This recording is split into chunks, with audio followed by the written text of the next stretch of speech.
these are the actors in the DO31 that may challenges at meron ding sagot on how to address these challenges. Yeah. Now, let's start. Ngayon, we need now, since we know already the policy, we know the guiding principle, let's begin building your competence on assessment. Paano nga ba? Ma'am, ano namin yan EDUC, paano ba yun? EDUC 5 yata natin yan. Assessment and Measurement and Evaluation. Measurement diba? and Evaluation, yes. Lahat tayo niyan, meron subject niyan nung college tayo, di ba? Gusto ko yung subject na yan. Now, we have here a question. Based on your observation, what are the most common purposes of assessment being used in school? Ano nga ba?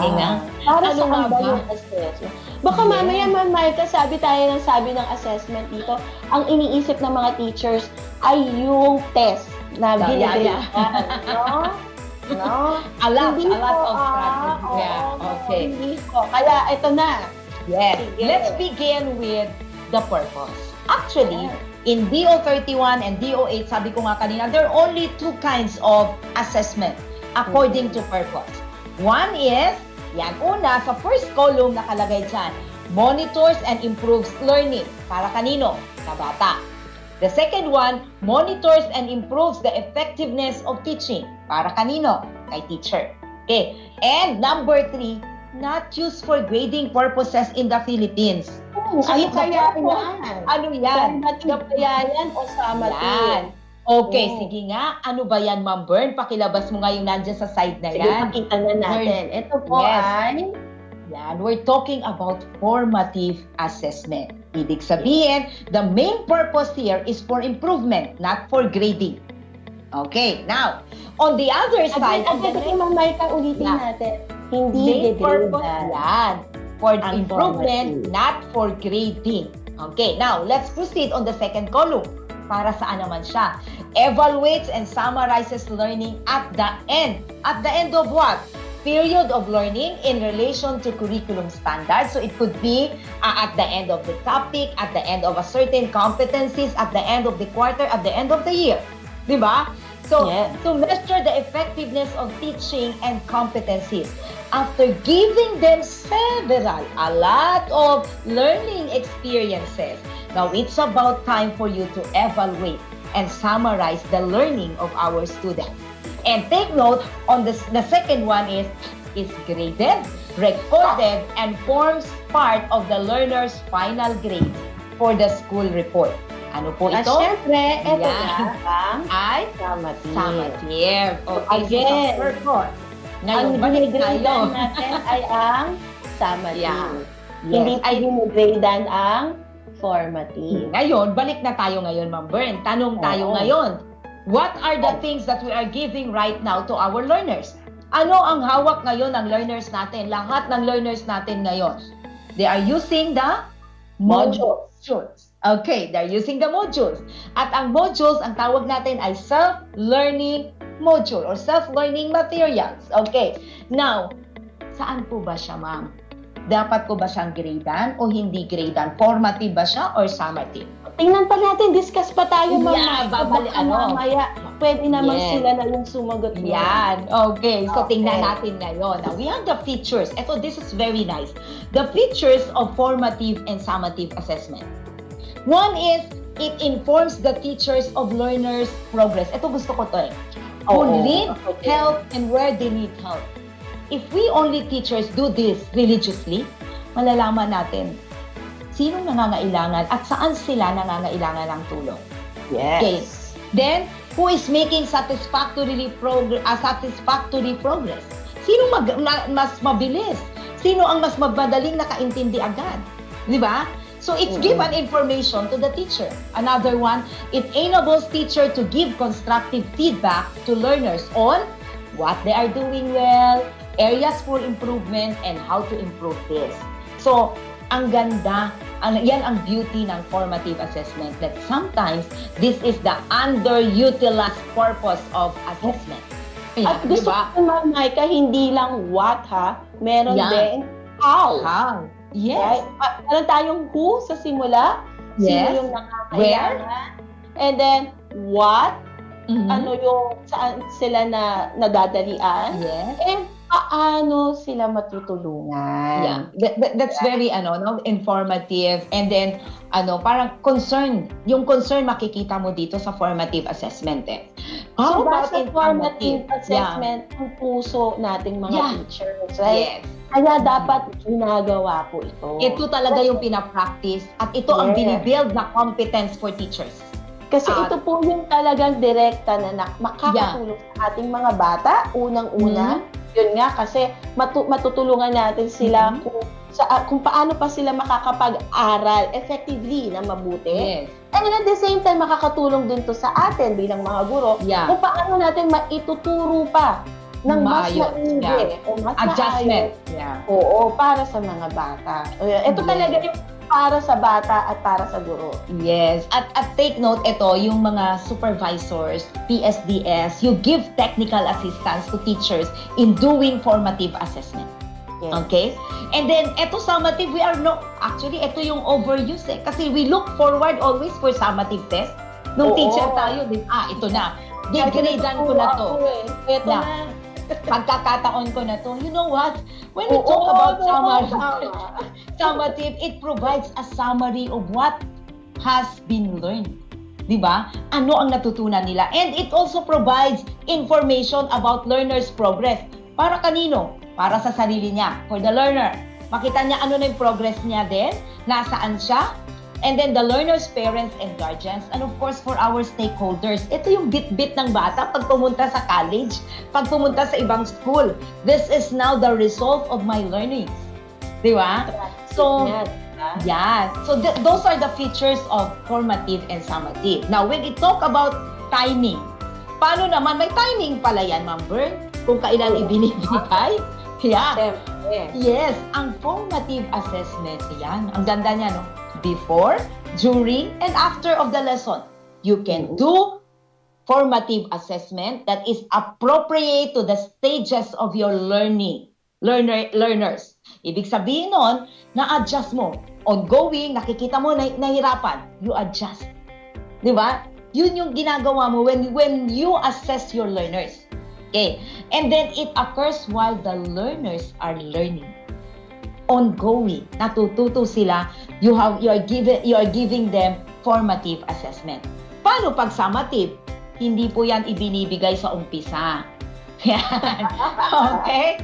It's kailangan nakapagturo muna. Nagturo muna, naituro muna.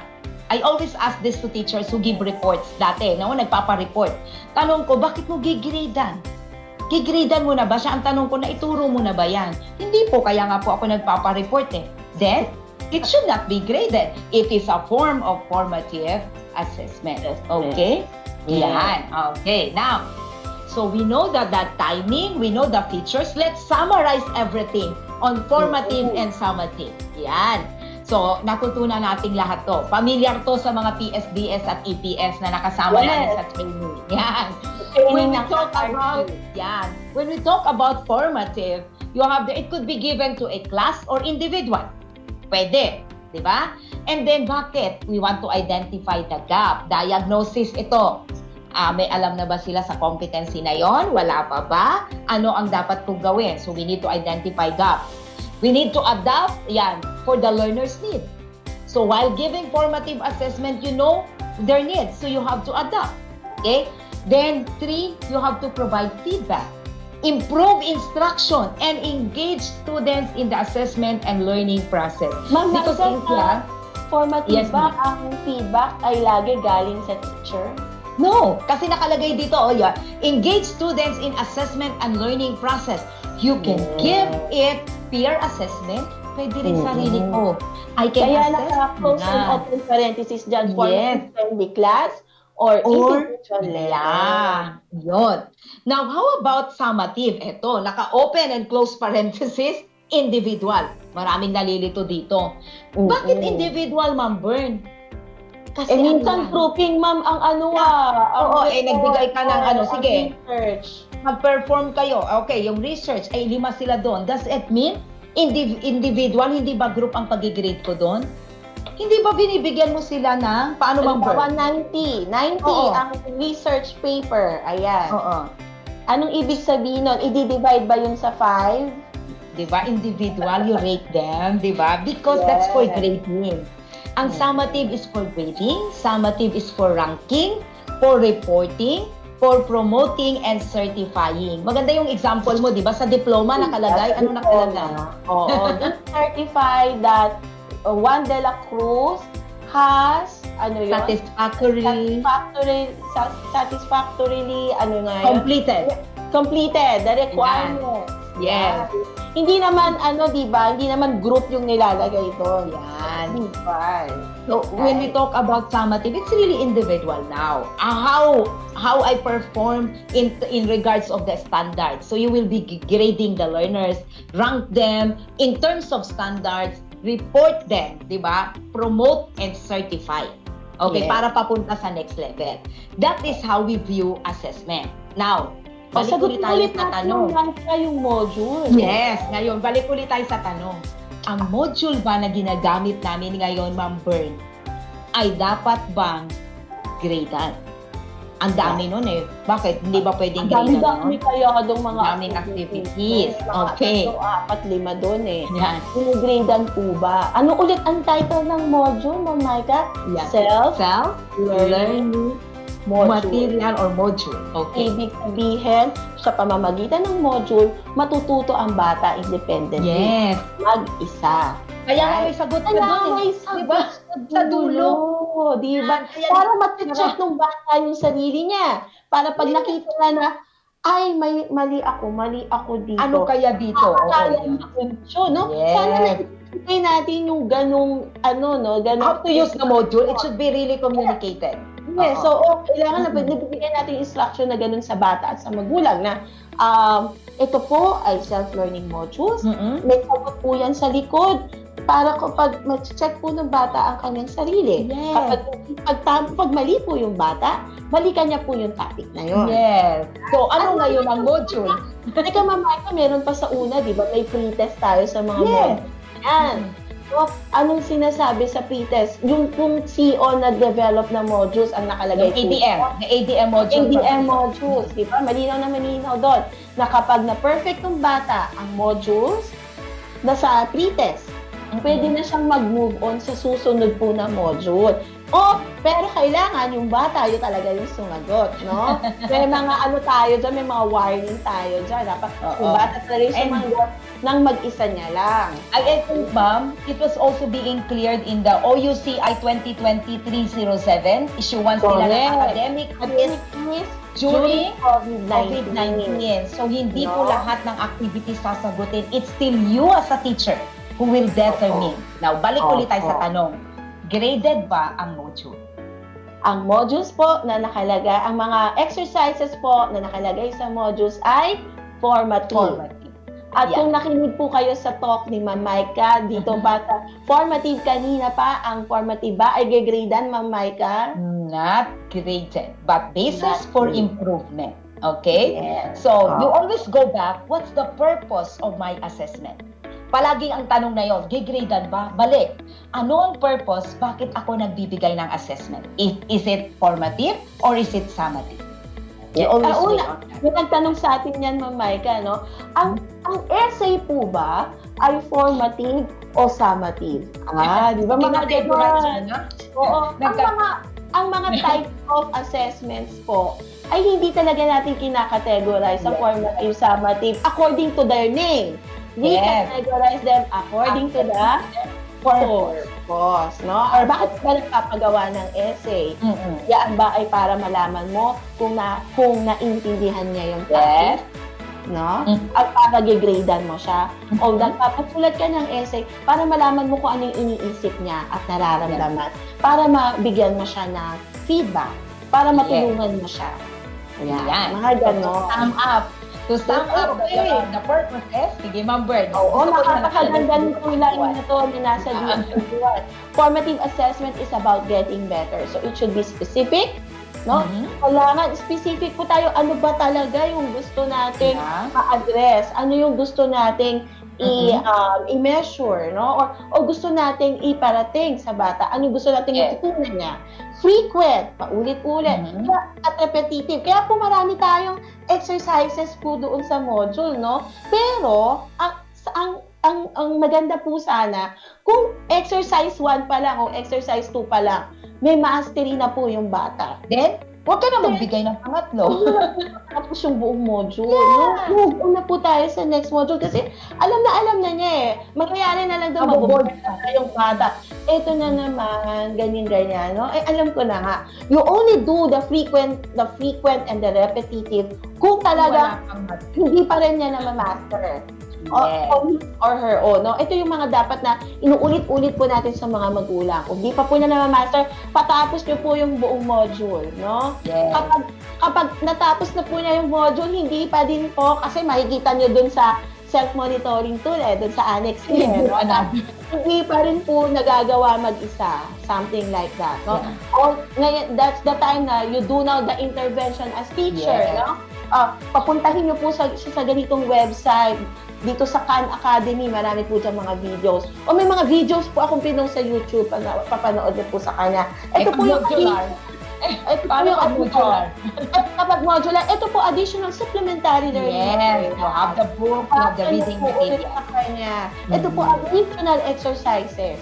Okay. Tapos, inform po ako agad kung hindi pa rin po. And, at ang pinaka-gusto natin sa formative assessment, free from the restrictions of grading. Bakit? Bakit ba hindi ginigrade ng formative? Para hindi po matakot ang bata. No? Para hindi siya mapwersa na mangopya, hindi siya mapwersa mandaya. Kasi for improvement siya no? Kung na-inform po natin ng mga magulang na ang modules ay hindi gagradan, tingin nyo ba magiging aligaga po sila sa pagsagot sa modules? Yeah.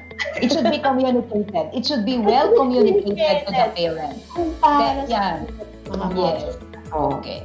Now, I think they are ready naman. Nag-online. Tingnan natin kung mga gising pa po sila.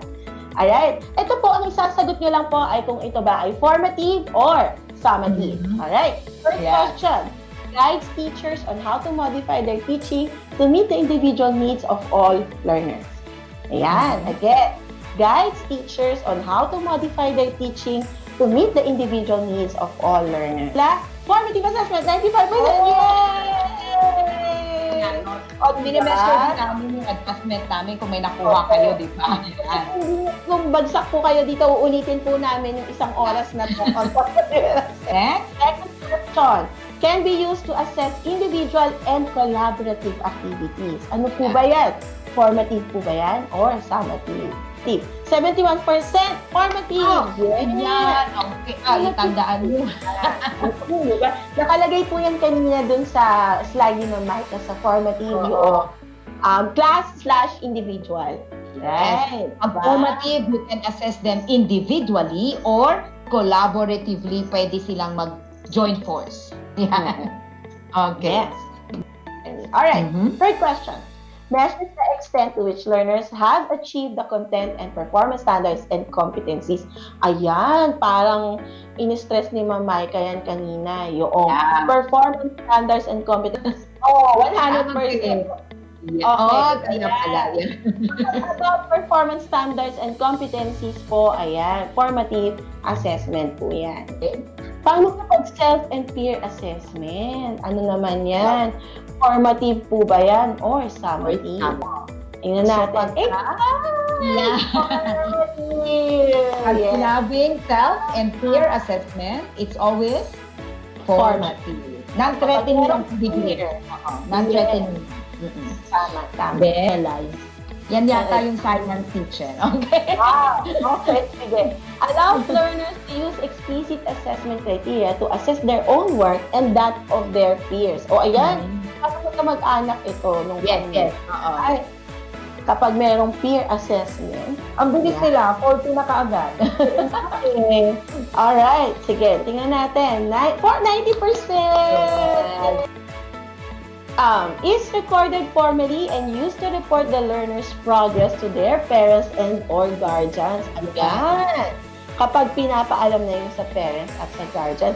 At for, ang ano natin, keyword formally, no? Yeah, Is formally. recorded Formally. Yeah, that's the keyword. Yan. Okay. Ano kaya yan? Formative or summative? Yeah, ang bilis. 90% summative. Yan. Okay, tandaan nyo, formally ang keyword yan. So, formally recorded na talaga and the progress is being communicated na. Enables learners to reflect on their own learning and take responsibility for improving it. Reflect on their own learning. Oo, parang yun ang keyword dyan, no? Reflect. Diba? Diba, ito yung inuulit-ulit natin, itong assessment na to ay para sa estudyante. Yan. Right? Para ma-adjust nila yung kanilang pag-aaral. Okay, ano kaya yan? 85% formative! Okay. Tandaan nyo po to reflect on their own learning. So, self-assessment pa rin siya. Diba? So, it's formative. Next, encourages learners to give explicit constructive feedback to peers to help them improve their learning. Ayan, may nabanggit na namang peers. And gusto ko yung word dito, explicit. Yan, di ba? Nice if you give feedback in a constructive way, di ba? Kasi madaling tanggapin. Oo. Hindi puro bashing ang nade-develop ng mga bata. Okay, ano yan? Formative assessment. Yan. Tandaan mo ang peers, yan self, those are formative. Okay. Opo. And lagi yung ang formative lagi for improvement of learning. For improvement of learning. Okay. Next, assess individual achievements. Ayan. Parang naka-close and open parenthesis pa yan kanina, no? Individual achievements. Yan. For grading, for ganyan, diba? Yes. For ranking, for certifying, for promoting. Yan. Yes. Ano ba yan? 83% summative! Yes! Yan. Okay. Ulitin natin yan, Mama. Give emphasis ang individual. Bakit nga ba? Yun yung sample mo, di ba? Kasi baka nagulo sila na kapag nagpapabigay ka ng activity by group. Does it mean na yung project nila ay hati-hatiin mo ngayon 90? Di ba sabi ni Ma'am Bernie kanina? So, we give them individual assessment. Okay. Next, Charisse. Okay. Parang last question na to. Okay. Is not summative purposes. Ayan. Ano kaya ito? Yan. What is it? Ano kaya ito? Parang giveaway na to eh. Giveaway na to eh. Not summative. O, di ba? Not summative. So, ano yan? Di ba? Eddie, formative! Yes! So, if it's not summative, it's formative, definitely. Definitely. Dalawa lang naman. Yung summary po kanina, 3 lang po yung summative assessment. All the rest are formative. Marami talaga. Now, another 1 hour ulit tayo dito. Ito na talaga. Process. Okay? So, in the assessment process, meron tayong mga, syempre, process po ito. Meron po tayong steps, no? Yeah. First is planning. Second is collecting. Third is interpreting. Fourth is using. And fifth is evaluating. So, lahat po ito, i-discuss po namin sa inyo. Alright? So, medyo bibilisan na po namin. This is really the steps, di ba? So, let's start with planning. Before you plan, there are some consideration. What are those consideration? 1, what is the purpose of your assessment? When you're doing your assessment task or activities, think of that. What will be assessed? Anong competency? Skills ba rin yan? Knowledge ba ang i-assess mo or both? Okay? Then, which method will best allow learners to demonstrate what they have learned? Take note of the methods, the different strategies of assessment. What you're going to use. And which one, hindi dahil gusto mo lang at sanay ka doon at madaling gawin. Diba? But it demonstrate what the learners learned. And then, will the assessment be completed individually or group? Kasama yan sa plano. And then, will the assessment be taken at the same time? Because we're talking about modality now.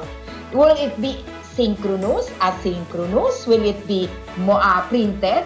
How will you do it? How will the learners answer that assessment? Kailan isasagot? Diba? Agad-agad ba yan? Yan. So, yung time nandun, yung time element. Well, how will the class size affect the way the assessment will be conducted? Class size. O yan, kasi kanina, di ba, pag marami, nagkakaroon ng ay lalo na kapag 50 na kayo sa Google, di ba? Nagkakaroon ng internet connectivity, naglalag siya. So, right now, you have to consider that. And of course, how can technology help? The word there, how can technology help? Not how. Help. No? Hindi si technology ang main reason kaya ka nagtutulungan. Yeah. Yes. Okay. So, we will let's not start now. Ourselves to Yan. technology. Yes. So definitely, let's start with assessment planning. How do we plan for assessment? Okay.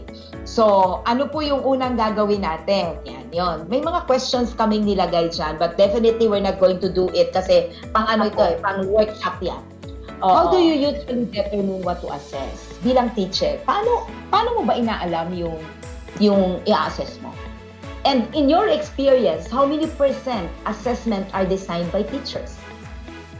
Doon sa yung wala pa yung DOA, ilang porsyento ang ginagawa mo na assessment talaga? 95%? 100% ba? And but when we're talking DOA. Lumabas sa DOA, kasi we're talking about classroom assessment. At sino ang hari sa classroom? Sino ang queen sa classroom? The teachers now. So how many percent? Di ba? Then what are the skills needed or the attitudes needed by teachers in order to plan more effective assessment? Hindi lang basta kailangan. Yes. So ma'am, what to assess? Doon tayo mag-start. Okay, doon tayo mag-start. Assess. Okay, una, tulad po ng nasabi na po kanina, na nabanggit din yata ito ng ating mga leader sa SBO, it must be aligned with the most essential learning competencies. Yan po ang reason kaya po unang lumabas ang MELTS. No? Yan. Para una mapag-aralan po ninyo, ito na pala yung mga essential learning competencies na dapat ituro ngayong pandemic na ito. Okay? So ngayon, natural, ang ituturo natin ay align doon sa essential learning competencies. At kung ang itinuturo natin ay align sa MELTS, syempre kailangan ang assessment ay align din sa MELTS. No? Tulad nga na napag-aralan natin sa paaralan, the curriculum, the instruction, and the assessment should be aligned with one another. Hindi pwedeng ito yung standards, ito yung tinuro ko, wala akong pakialam sa standards, basta ituturo ko lang kung ano yung gusto ko. Din yung pag-assess mo. At mag-assess ako kung ano lang yung trip ko. No? Hindi po ganon. No? Kailangan ito po ay align with one another para ma-ensure natin, para ma-measure talaga natin kung natututo ang mga bata, kung natutunan ng bata, kailangan naka-align po ito sa kung ano yung tinuro natin. At naka-align sa standards. Okay, consider curricula across grades and learning areas. Yan. Una-muna yung learning area, no? Yeah. Remember, lalo sa high school or nasa key stage 2 up to high school or up to senior high school, hindi lang po kayo ang subject ng bata. Right? No? Yes. So, meron pa yung ibang learning area na kinukuha. So, also need to consider that na baka ito ay napag-aaralan din nila sa ganitong learning area or pwede kami mag-collaborate nitong teacher na to sa learning area na to. At tandaan natin sa totoong buhay, kapag meron tayong problemang sinusolve, hindi lang naman laging math ang kailangan. Diba? Kailangan integration come in, di ba? Science, ESP, kailangan may values yan. Kailangan may AP, di ba? So, yun din yung mga bagay na kailangan consider. At of course, across grades, no? Baka meron din na isipin din natin, ano na kaya yung mga napag-aralan nitong mga bata na to nung nakaraan? Kasi baka pwedeng hindi na natin ulitin yon unang-una. Yes. Pangalawa, we can also utilize that so that the learner can see the connection of what they have learned in the previous grade levels. Ganon din naman sa ibang learning areas. The learner will see the connection of these different learning areas and the wisdom behind bakit nila pinag-aaralan itong iba't ibang learning area. I think yun yung mga mahalaga na pinakita dito sa TO31, no? That it's high time na we let the learners see the connections para maging meaningful ang learning. Yeah. Right? And then consider typical steps in development of learners. Ayan, isa pa yan, no? Meron tayong mga developmental learning na pinag-uusapan, no? Na ang isang senior high school, ang junior high, may mga kayang gawin na hindi kayang gawin ng isang nasa grade 4. Yeah. Ang mga nasa grade 4, hindi, may mga kayang gawin na hindi kayang gawin ng grade 1. We No? consider that. Yeah, let's consider that na ito bang ipagagawa ko ay kayang gawin ng isang bata na ganito ang edad, na ganito ang napag-aralan. Mga ganon. Okay? And then, fourth, ayan na naman. Paulit-ulit Paulit-ulit tayo. Consider timing of assessment. Yes. No? Nababalik tayo dun sa purpose. No? Ano ba to? Diagnostic ba to? Ano ba to? Para ba to ma-check ko lang? Checking for understanding.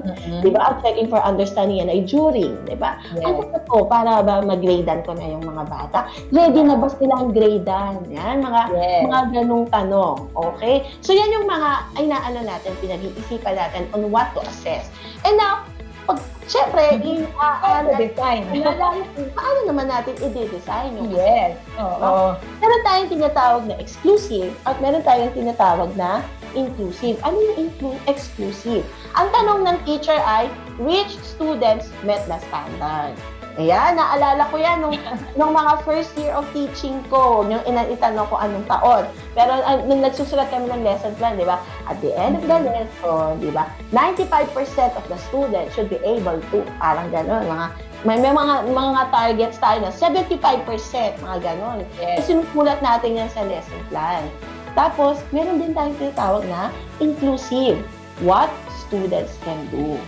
Yan. So ngayon, hindi na natin inaalam sino yung naka 75, sino yung 70.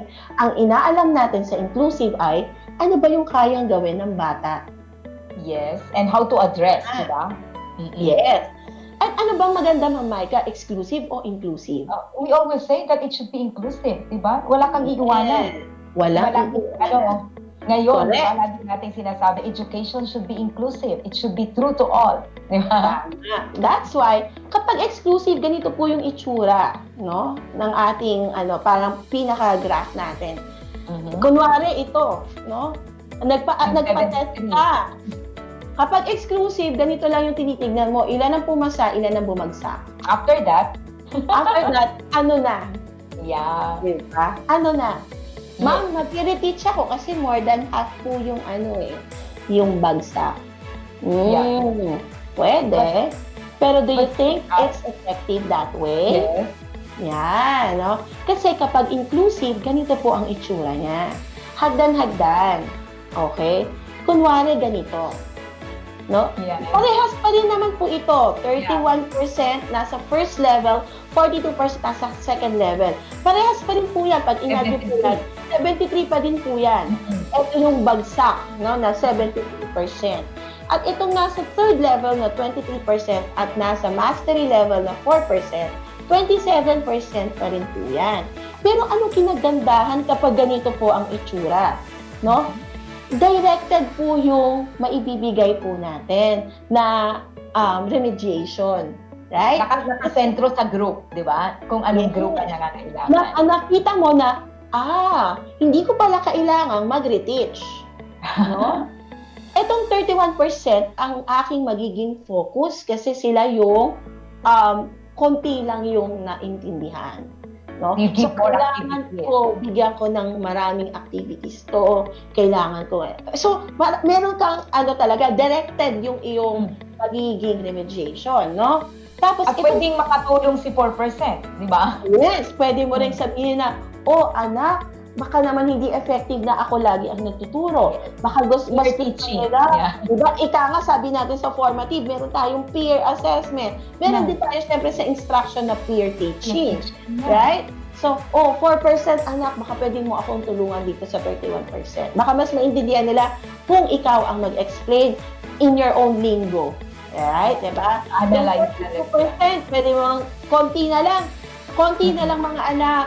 Makukuha nyo na konti na lang. Alright? So, ngayon, syempre, meron ka ng special din na sa kanila, remediation. Yes. Then, si 23%, mga anak, naintindihan nyo na meron lang kayong mga konting mga hindi naintindihan. Yeah. So, dito sa inclusive, ngayon, directed po yung ating naibibigay. Yun po sa assessment design. So, ganun din. Well, when we give assessment, we consider this individual. We consider this levels po para sa ating mga bata. Yes. Okay, And exactly yan. And I know you are familiar with this. UBD time pa binibigay natin yan to make the exam fair and true to everybody. So tinitingnan natin. Tingnan nyo, di ba? For a fair selection, everybody has to take the exam. Please climb the tree. Are you promoting fairness here? Are you promoting inclusivity here? Pero ang tanong na natin ngayon dito is, we have to make sure of their modality. Consider na natin ngayon ang modality. Kasi you're giving them the assessment true to all. Ibig sabihin, paano naman si printed? Paano naman si limited ang pinagagawa mo search sa internet? Wala nga ako nun. Consider now their modality to have that fair assessment that we have when designing an assessment. Okay, now, ma'am. And then, how to assess? Okay, Yan. select assessment styles and method that will best elicit the knowledge, attitudes to be assessed, no? Alam po namin, ang dami na pong training na ginawa, no? March, April, May, June, July. Ang daming webinar, ang daming online. Ma'am, nag-training pa ako sa Koto B. Ma'am, nag-training pa ako ng yung mga quiz, Kahoot, ganyan. Kaso ang nai-assign po sa inyong mga bata ay modular. Paano po yun? Huwag po nating ipilit, no? Na ang modular ay mag-online. Kasi we also need to select assessment styles or method that are practical and manageable for both learners and teachers, no? May reason po kaya modular po ang pinili ng ilan.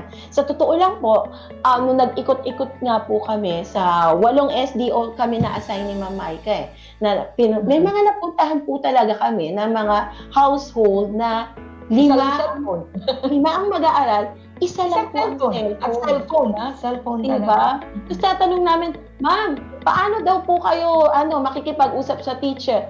Ma'am, mag-message daw po kami sa messenger. Diba? Ma'am, paano po yun? Ma'am, hindi ko nga rin po alam kasi bahala na po ma'am, maghati-hati na lang po yung anak ko. Ma'am, paano po ang load? Nanay, paano ang pang-load? Ay, bahala na po, gagawa na lang po ng paraan. So, it's not practical. It's not practical for our learners. Right? So, kailangan when we select assessment styles or method, no? Kaya nga po meron tayong ano yun, Ma'am Maika, yung mapping, curriculum survey. Readiness. Survey, School readiness. Oo. School readiness survey na pinagawa noong mga sometime in June ba yun, Ma'am Maika? Yes. No? Pinagawa po natin yun. Di ba kapag mag-e-enroll, required po ang mga bata, mga magulang to answer that survey. Right? Yes. May reason po yun. Binasa po ba natin yun? Alam po ba natin ano yung pinili na modality? So, kung ano po yung pinili na modality, tulad nga po ng mga sinabi namin paulit-ulit, let's stick to that. Kasi may reason kaya po yun ang pinili nilang modality. Yun po ang practical sa kanila at manageable. And at the same time, what is practical and manageable for teachers, sa mga ating mga school leaders, let us also consider that. No? Una, sa assessment, nakita nyo naman po mga school leaders, they need to provide feedback individually. Yan. So, marami ang mga estudyante nila, i-consider po natin yun. No, tulungan din po natin ang ating mga guro, no? Dito sa ating mga assessment methods, 'di ba? Meron tayong formal to informal, no? Ano ba dito yung mga pwede natin ngayon? Yung gamit na gamit ngayon because they're using messenger classroom, yung mga thumbs up, thumbs down, mga emojis, Yan. So, and yung pinaka-gasgas na mga formal assessment, of course, test, quiz, Okay, pero marami pa pong assessment methods po. Actually, makikita niyo po yan, nakalagay po yan sa DO31. Okay, marami po doon ng mga suggestion ng mga assessment. Pagpilian. Yes. And then, choose context that to be inclusive of gender, ethnicity, rurality, socioeconomic status, etc. At ma'am, na natin dyan, the modality. Diba? The modality. Correct. No? Meron, Ma'am Maika, may nag-viral po na di ba, na assessment na piliin sa mga sumusunod, alin ang mga mga laruan na pwede para sa lalaki at para sa babae, no? Nakakatuwa yung sagot ng bata, no? Nakakatuwa kasi sabi niya, lahat po yan pwede ko pong laruin, no? Kasi nga naman, ano na po tayo ngayon, let's not be gender bias, no? Yeah. Lahat naman po, di ba? At pati yung mga example na kapag blue ay sa lalaki, pag pink ay sa babae, no? Wala na po tayong gano'n, no? So, kailangan po inclusive po ang ating mga assessments. Okay. At saka madugtong ko lang, doon sa choosing your context, kagaya niyan. Let's say for example, for us science, we have lots of materials. Lagi namin itong sinasabi, when you assess or you give materials to your learners, baka naman nilagay nyo dyan microscope, nilagay nyo dyan ay platform balance, you write their test tube. Wala naman yan sa bahay. So we always say the context of nasaan ang mga bata. Meron ganito ang pinakamahirap na mahirap kong estudyante. You always go back to your learners. Oo, yun. Yung mga tasks natin, no? Una, knowledge, skills, and attitudes being assessed determine success in the item. Ibig sabihin, pag naggagawa po tayo ng mga task, siguraduhin po natin na kaya po itong gawin ng mga bata, no? So, let's not design tasks para for the sake of mahirapan, no? Alam ko yung ibang mga super na mga idealistic na mga teachers na hindi, gusto ko silang pahirapan. You will end up frustrated. You will end up frustrated. Oo. Yeah. Diba? Una, kailangan naka-align po ito na ituro po ba natin? Ituro ba natin ng maayos? Nakalagay po ba ng maayos sa ating modules? Baka naman hindi siya explicit na nakalagay na, hindi ma'am, kapag later on ma-realize nila nakalagay po yun. Pero hindi explicit. Diba? Mahirap po yun.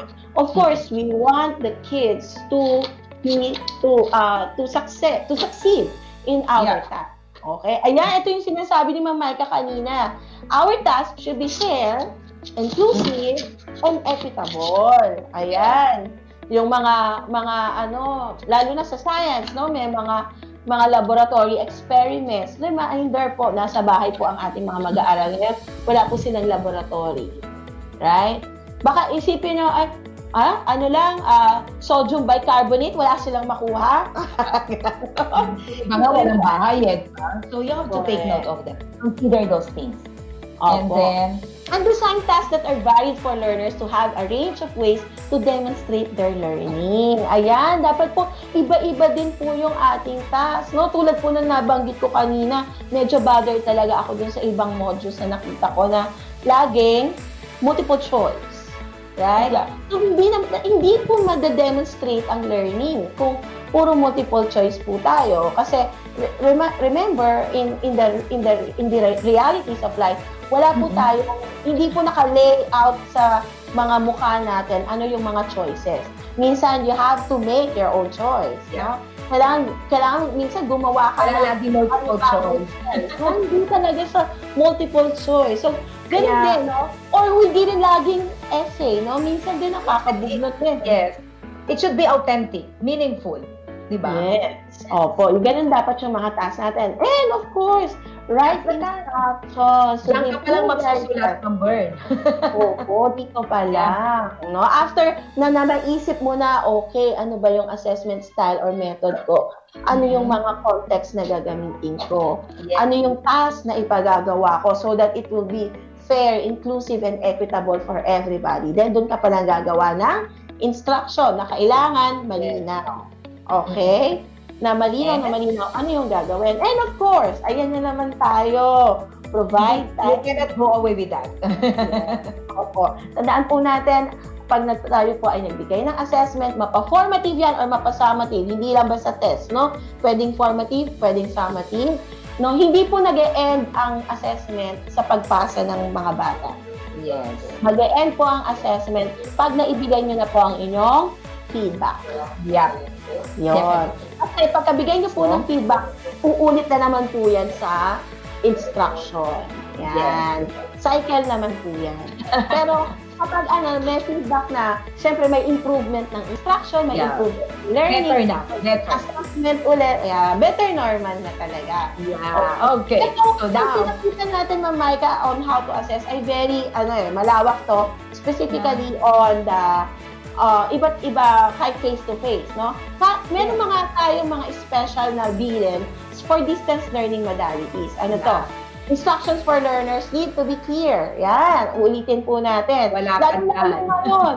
Hindi natin pwedeng Yes. linawin sa mga bata on the spot kung meron silang hindi naintindihan sa instruction. Kaya kailangan ang instruction Very natin clear, sa specific. no? Tulad Ma'am Maika, yung nga sa aking grade 3 na anak, no?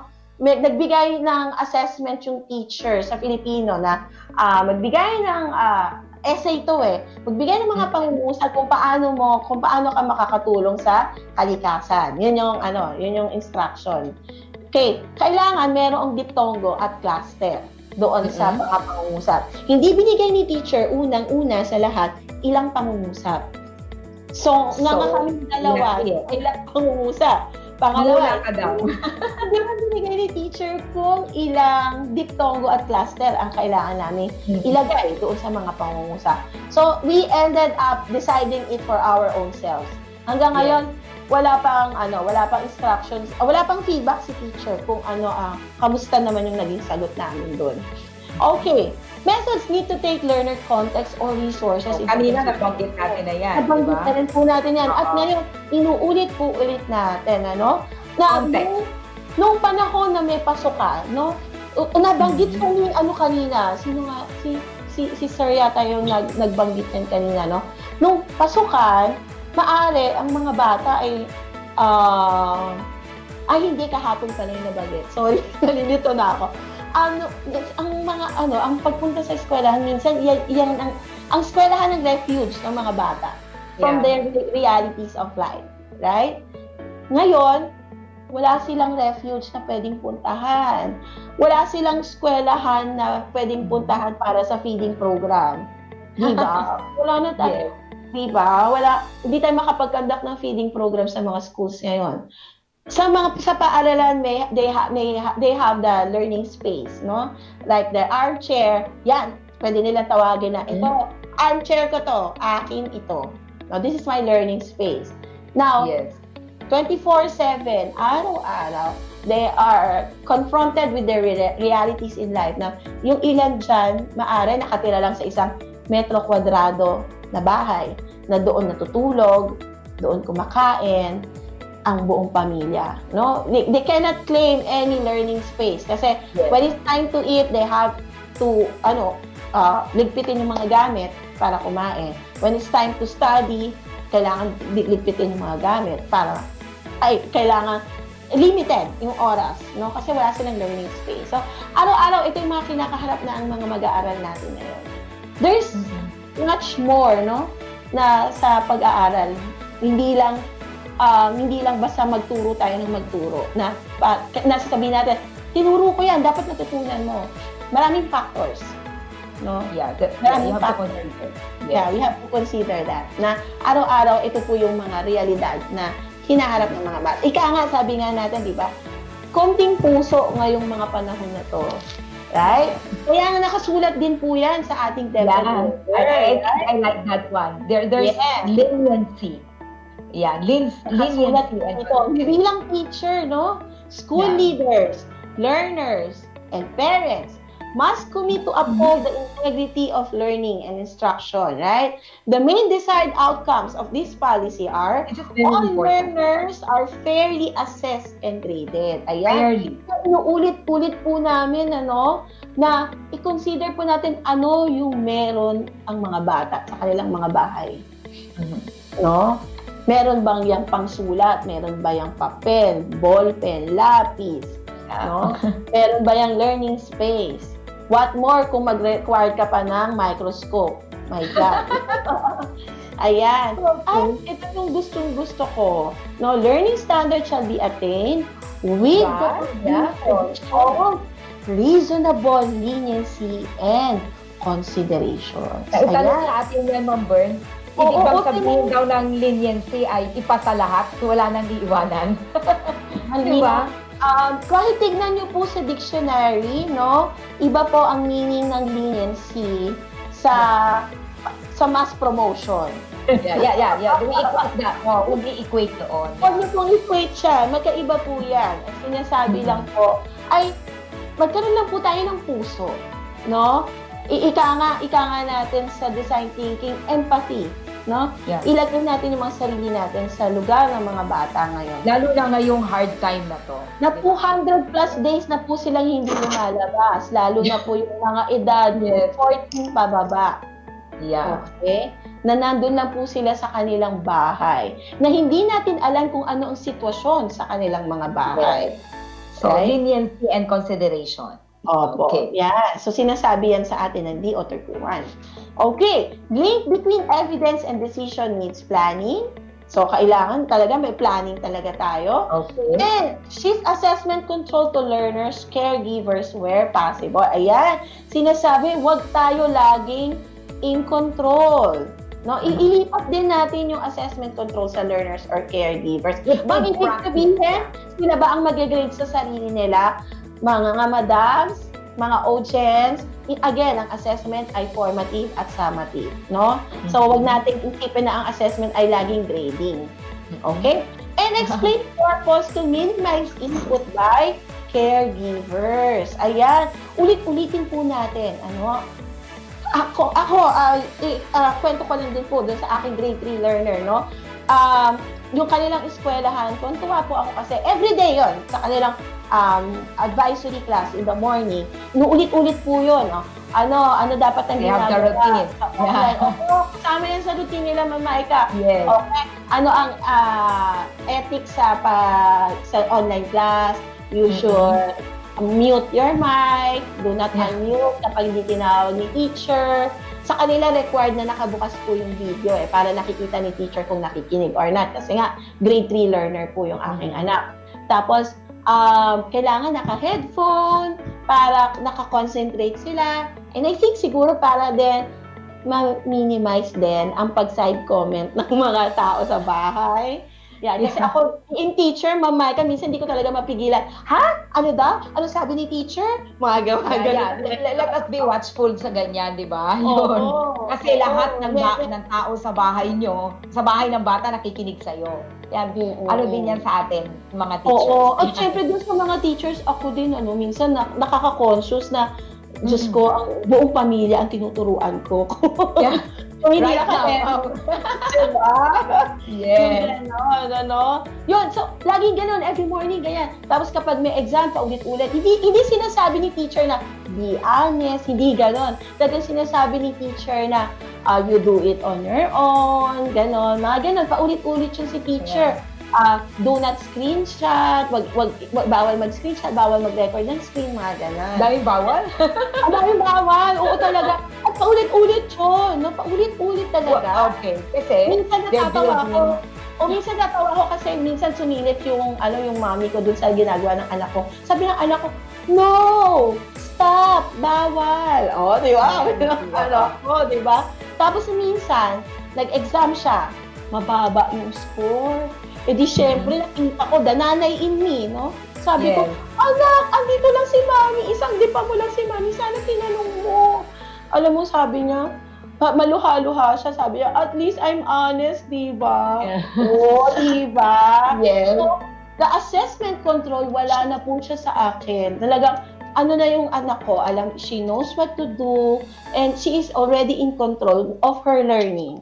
No? It needs practice, ma'am. It needs practice talaga. Hindi po talaga siya agad-agad. Hindi po talaga agad-agad, no? Until now, minsan may mga tendency pa din ako. Pero, nami-minimize na po talaga siya. And I think that's very important. Ipa-realize po natin sa mga mommies, daddies, sa mga caregivers nila sa bahay na para saan ba itong ginagawa natin. Mommies, daddies, kung kayo po ang gagawa po na pinagagawa namin sa anak ninyo, sino po ang natututo?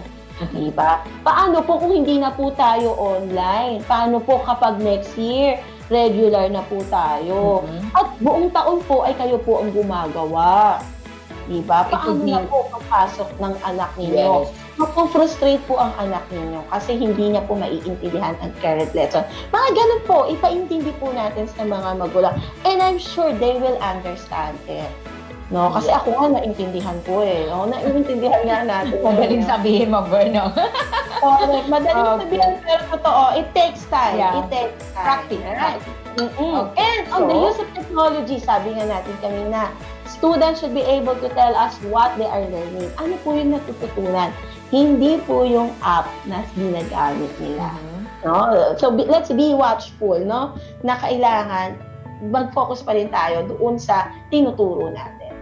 Okay? Yeah. And nakasulat din naman po sa DepEd order natin yung mga different relevant assessment resource like on low technology, medium technology, and high technology. Marami po tayong example po doon. So, you can look that in our DO31. Yes. Okay, Ma'am Maika. So, yan. You see, yung planning pa lang per se ng assessment. So, from the design until you write the task, until you communicate. This time, meron ka ng assessment. So, let us assume na may na-assessment ka na. You are going to gather now and collect evidences. So, yun po yung second step natin, which is collecting. Now, how do we gather the evidences of learners' progress over time? So, ito po yung mga paraan. We can make use of, I know you're doing that. These are methods, di ba? Observations, talking to learners, analysis of learners, products, and tests. If we are going to group, we call them, we call this, ma'am, assessment methods. When we say assessment methods, kanina nagpakita ng sample si Ma'am Bern. If we are going to group them, yung quizzes, papatak yan sa test. Yung concept map, papatak yan dun sa analysis of learners' product. And then talking to learners, these are conferences. And then we have observations also. Gather them through this method. And then bakit kailangan?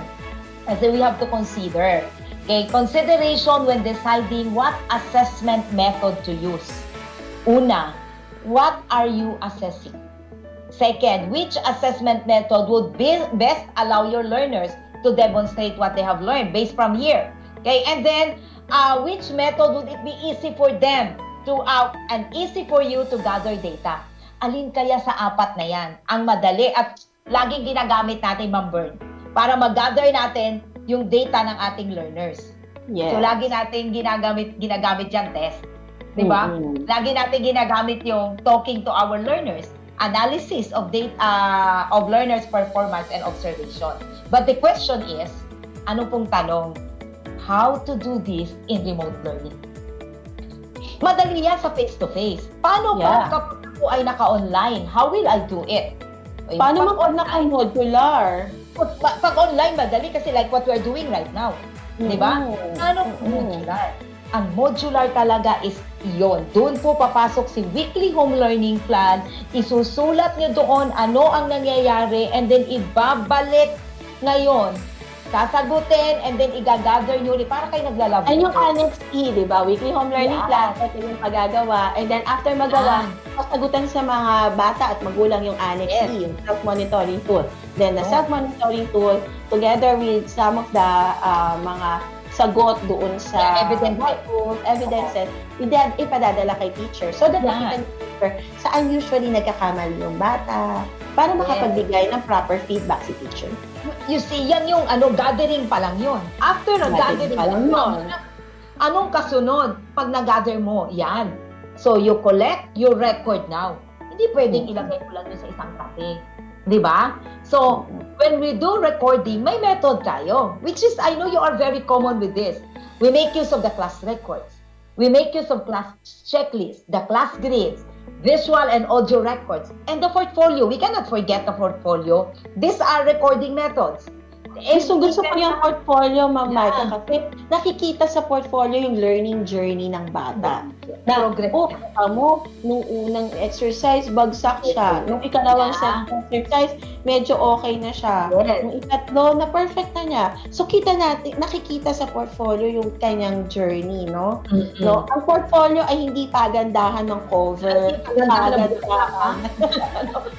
Ang portfolio ay ang kagandahan po ng portfolio ay nakikita mo kung nagde-develop yung bata. Hindi lang ikaw, pati yung bata. Kasi, di ba, may mga portfolio na pinagagawa natin ng journal yung bata na Dati po, nahihirapan ako dito. Nung binigyan ako ni teacher ng additional learning exercise, naintindihan ko na po, mga ganon.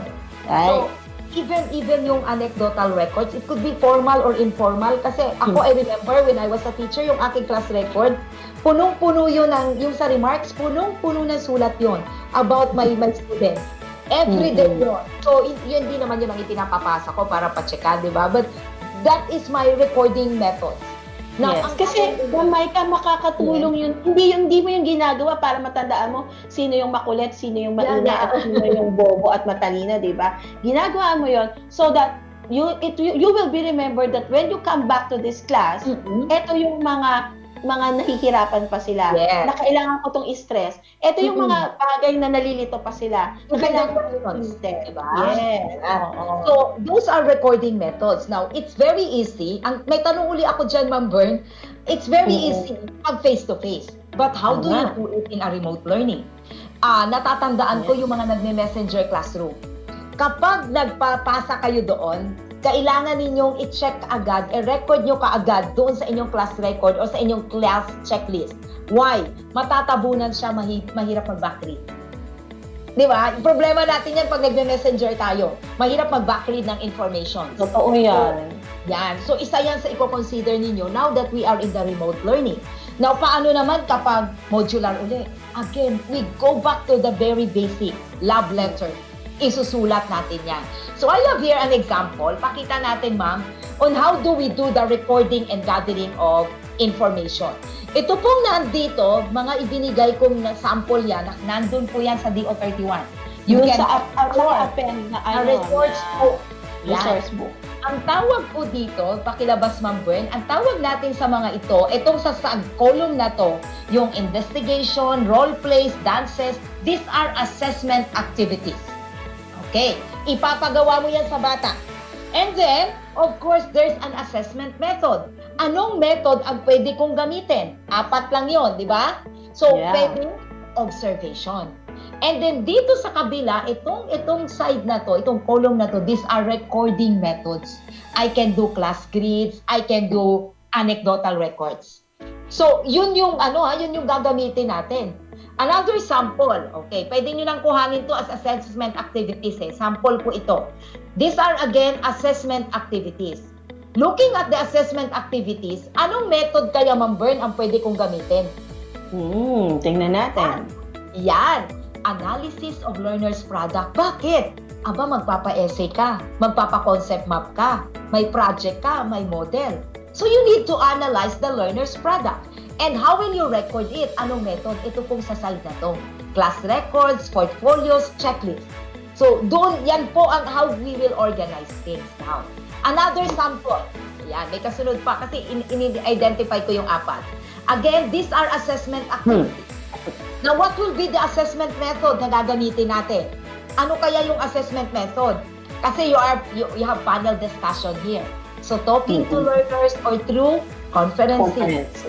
Anong recording method ang gagamitin? Class checklist, class grid, anecdotal. Another one, ito naman, another sample that we have. Okay, ma'am, pakilabas po yung sample na yan. These are again assessment activities, practicum, performance na po. Ano pa? Oral test, diagnostic test. What will be the assessment method? Pakilabas nga, ma'am. Yun. Hindi mawawala sa test yan. Yan, pwede mong gamitin yung test. And what will be the recording methods? Yan, class checklist, your class record, and portfolio.